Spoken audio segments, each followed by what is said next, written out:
Herzlich willkommen bei Wein am Limit, liebe Walinauten. Schön, dass ihr wieder dabei seid. How does it go with Salut e Forza e Canut? Salut e Forza e Canut. What does it mean? It's similar to Prost. No? Prost. Prost. Okay. Salut is Prost. Unser Gast muss wohl aus Spanien kommen, ganz genau. Das ist Alvar de Dios. Alvar de Dios Hernandez. Yeah. That's the full name? Yeah, this is the full name. Full name. Dios means? Dios means a good.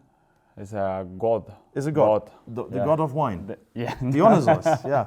So this is the god of wine sitting next to me from the region of Toro. That's why we have this Toro here today. Is this okay for you? It's okay. Yeah, looks good.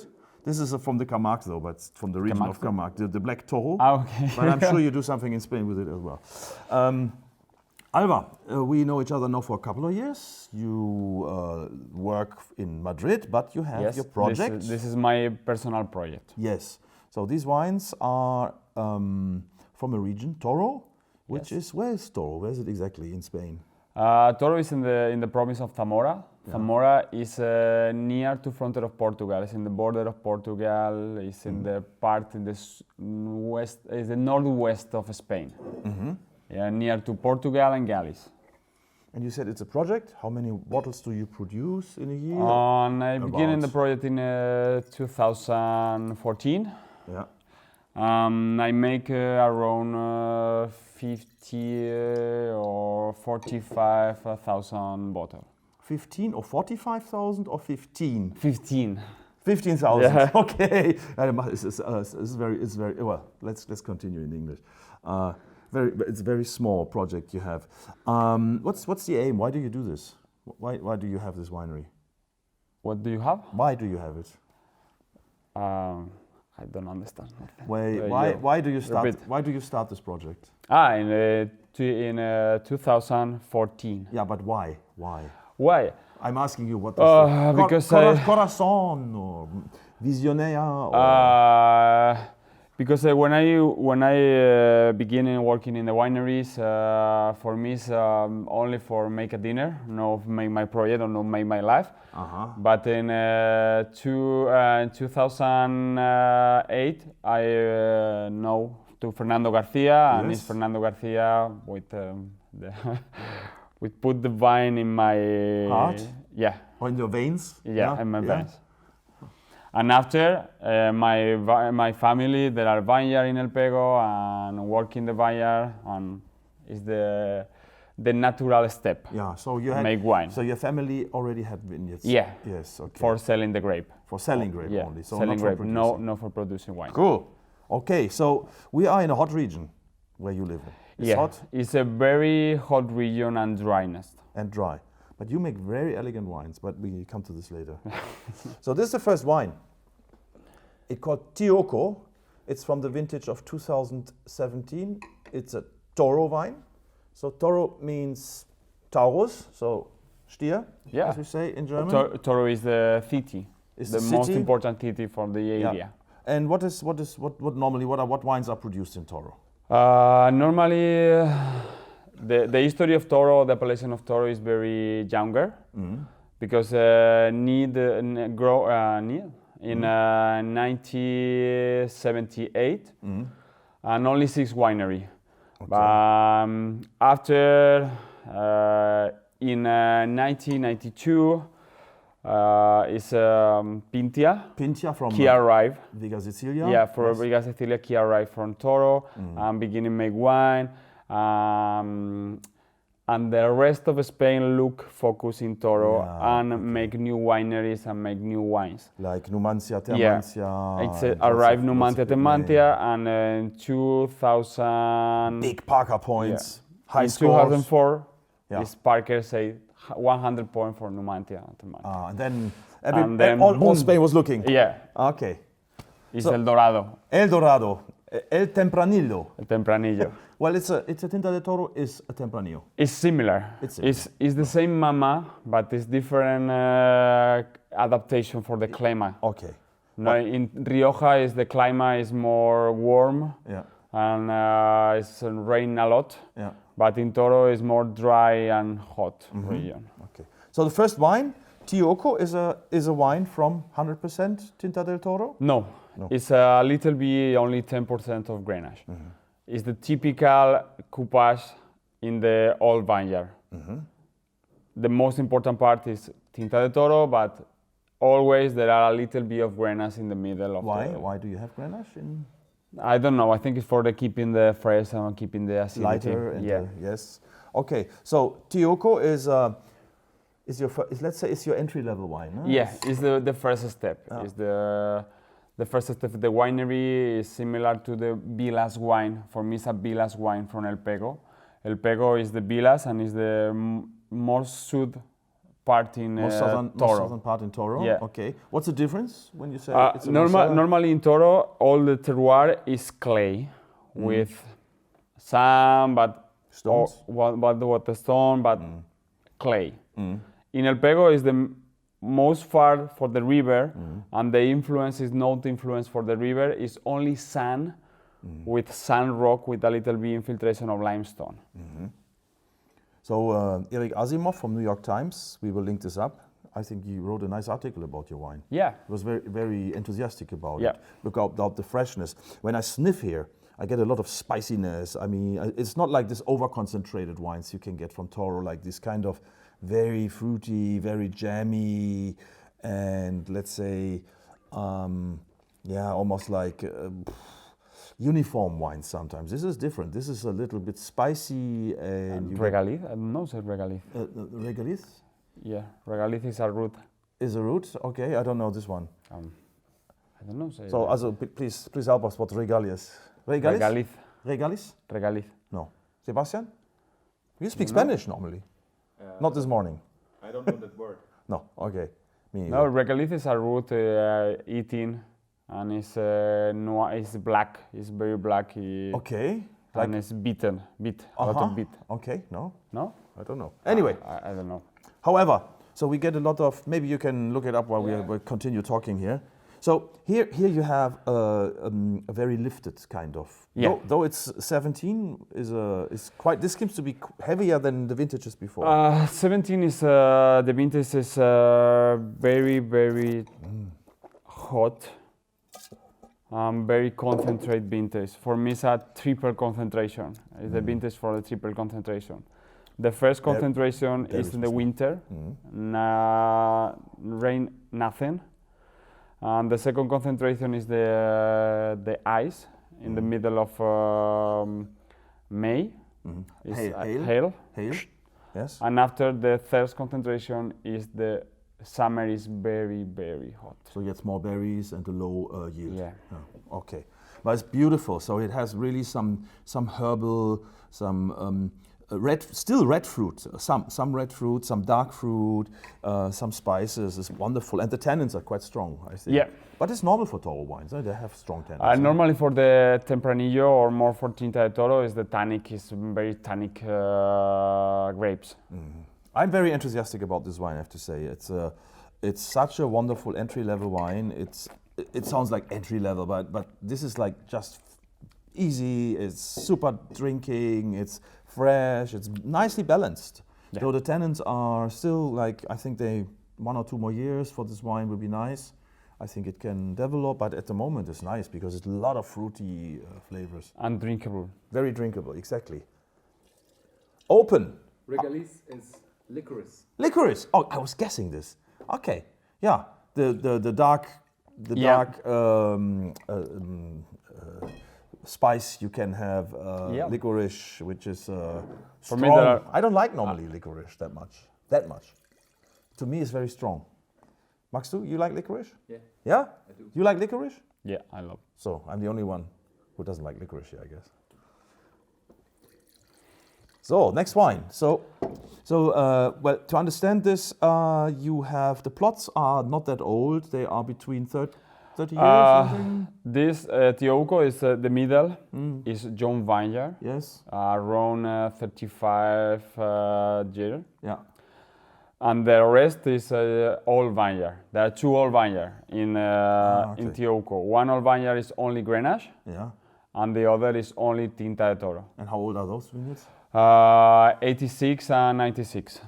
So this is a very young wine. So, but in your standard probably, Yeah. because now we come to a wine which is even older, the vineyard. Yeah, and the second, This is the wine which I think it's very much linked with you and your family and your Yeah. idea. It's called Aciano. Aciano. See? Aciano is the name of my grandfather. Yes. And so here you can see it's El Pego. So El Pego is the village. you look It's very the same, much for the It's the village. same village from Tio Uco, Yeah. but Aciano is a singular vineyard. Mm-hmm. I began working at the vineyard of Aciano in 2008. Mm-hmm. I'm beginning working in bio and after biodynamic. Mm-hmm. The first step I sell the grapes and beginning in 14 for make a wine. And for me it's a very special vineyard because it's my grandfather vineyard planted in 1919. Mm-hmm. So now it's 100 years. It's almost, yeah. yeah. It's this year. 100 year. Yeah. Wow. Yeah. That's a And centenaire. It's Frampier. Frampier. Is, Frampi. So it's Frampi. not grafted. no grafted. No phylloxera. So ungrafted rootstocks, and so it's high. So in Spain, I noticed the climate also is becoming more and more evident that it's changing, and I see more people looking for cooler spots or for higher spots, Yes. for let's say to get a little bit more freshness. Correct? Yeah. Yeah. For keeping the fresh. Because the changing climate normally is very hotness. Wow, 17. This is beautiful. Different style. This is more spicy, a little bit more herbal, and I find this a little bit more fruity. Not fruity, obviously fruity, but the fruits are stronger, darker fruit. Yeah. For me, Aciano is more gastronomic wine. Yeah. It's Tio Uco is more, I don't know, say barbecue wine. No, for you make a barbecue with the friends and Easy open going. one bottle, and it's very drinkable and very easy to drink. And Aciano needs eating with here. But you're very low on the oak. I can see the oak is not like disturbing. It's really like the oak is There's only a there. 12 months in barrels. Yeah. Tio Uco is 6 months or 8 months in a big barrel, and Aciano normally is 12 or 11. But this barrel is very used. It's a very old barrel, and not for market the wines. It's only for keeping. Well, I think this is very young. I think we do still have 15 and 16. I think 15 is now starting to show some. 16 is very elegant, but 17 it seems to be very close to Yeah. this stage. Yeah. It's the vintage. Woo. So, and you can see the tannins are strong, really It's- heat-driven tannins. The vintage is very, very concentrated, and I need more time in a bottle for. Yeah. So, you can buy this and put a couple of bottles aside, and you can probably rather have some more fun with some older vintages. Though I think it's also very promising. It will be interesting where it goes, in which direction. So we're coming from entry level to estate level to vineyard, single vineyard. Single level. vineyard. Yeah. Well, yeah, but this is also single vineyard. Sorry, yes, but this is also I think with the white wines. I think you are a magician because a lot of people don't expect to have so elegant lifted white wines in your region. Normally in Toro is not many people make white wines. There are many. There are a lot of vineyards of white, but normally it's for make white very simple. Yeah. So with this wine called Baguera. Baguera, and so you like old vineyards, huh? Yeah, Baguera is a singular vineyard. In other villas is no El Pego, it's El Maderal. El Maderal is very near, very close to El Pego, but it's very different the terroir.